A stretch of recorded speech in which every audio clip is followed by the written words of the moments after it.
மேஷ ராசிக்கான குரு பெயர்ச்சி பலன்கள் 2025 மே 14, 2025 முதல் குரு பகவான் உங்கள் ராசிக்கு 3ஆம் இடத்திற்கு பெயர்ச்சியாகிறார். பொது பலன்கள். மனக்குழப்பங்கள் நீங்கி தைரியம் தன்னம்பிக்கை அதிகரிக்கும். சமூகத்தில் உங்கள் செல்வாக்கு கூடும். முயற்சிகள் சில தடைகளை சந்தித்தாலும் பெரியவர்களின் ஆலோசனை நன்மை தரும். ஒவ்வொரு திட்டத்திற்கும் மாற்று யோசனையை வைத்திருப்பது நல்லது. குரு பகவான் பார்வை பலன்கள்.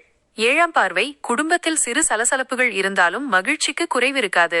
மறைந்த திறமைகள் வெளிப்படும். விஐபிகள் அறிமுகமாவார்கள். 9ஆம் பார்வை. பூர்வீக சொத்து சேரும். தந்தையுடன் மனக்கசப்புகள் நீங்கும். மகளுக்கு நல்ல வரன் அமையும். 11ஆம் பார்வை. லாபஸ்தானம். சகல வகையிலும் லாபம் உண்டு. காரிய தடைகள் விலகும். சொத்து வழக்குகள் தீர்வுக்கு வரும். நட்சத்திர சஞ்சார பலன்கள். மே 14, ஜூன் 13 செவ்வாய் நட்சத்திரம். திடீர் யோகம், பணவரவு, வீடு மனை வாங்குதல், சுப நிகழ்ச்சிகள் உண்டு. ஜூன் 13, ஆகஸ்ட் 13 ராகு நட்சத்திரம். வழக்குகள் வெற்றி பெறும். கோயில் கும்பாபிஷேகத்தை முன்னின்று நடத்துவீர்கள். திடீர் செலவுகள், பயணங்கள் அதிகரிக்கும்.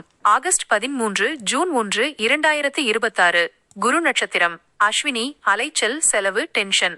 பரணி பணவரவு, வீடு மனை யோகம், வெளிநாட்டு பயணம். கார்த்திகை சுப செலவுகள், பிள்ளைகளால் மகிழ்ச்சி. அனைத்திலும் வெற்றி. மற்ற முக்கிய காலங்கள். அக்டோபர் 18, டிசம்பர் 5 குரு கடகத்தில் தடைகள் விலகும். எதிர்பார்த்த பணம் வரும். வீடு வாகனம் வாங்குவீர்கள். தாயின் ஆரோக்கியத்தில் கவனம் தேவை. நவம்பர் 11, மார்ச் 11, 2026 குரு வக்ரத்தில் தன்னம்பிக்கையுடன் செயல்படுவீர்கள். சொத்து வாங்குவீர்கள். மனக்குழப்பங்கள் நீங்கும். பிரபலங்கள் அறிமுகமாவார்கள். தொழில், வேலை, வியாபாரம், போட்டிகளை வெல்வீர்கள். திடீர் லாபங்கள் உண்டு. புதிய ஏஜென்சிகளை எடுப்பீர்கள். முதலீட்டில் கவனமும் வாடிக்கையாளர்களிடம் கனிவும் தேவை. கூட்டுத் தொழிலில் சில சிக்கல்கள் வரலாம். உத்தியோகம், மேலதிகாரிகளுடன் அனுசரித்து போகவும். சில பணிகளுக்கு அலைச்சல் இருக்கும். விரும்பத்தகாத இடமாற்றம் வரலாம். பொறுமை தேவை. கணினித் துறையினருக்கு சம்பள உயர்வு, பதவி உயர்வு உண்டு. கலைத்துறையினர் வீண் விமர்சனங்களை தவிர்க்கவும். முடிவுரை. இந்த குரு பெயர்ச்சி உங்களுக்கு மனநிறைவையும் தெளிவான சிந்தனையையும் தரும். பரிகாரம். சென்னை திருவொற்றியூர் வடிவுடையம்மன் கோயிலுக்கு முன்பிருக்கும் தட்சிணாமூர்த்தியை வியாழக்கிழமைகளில் வழிபடவும்.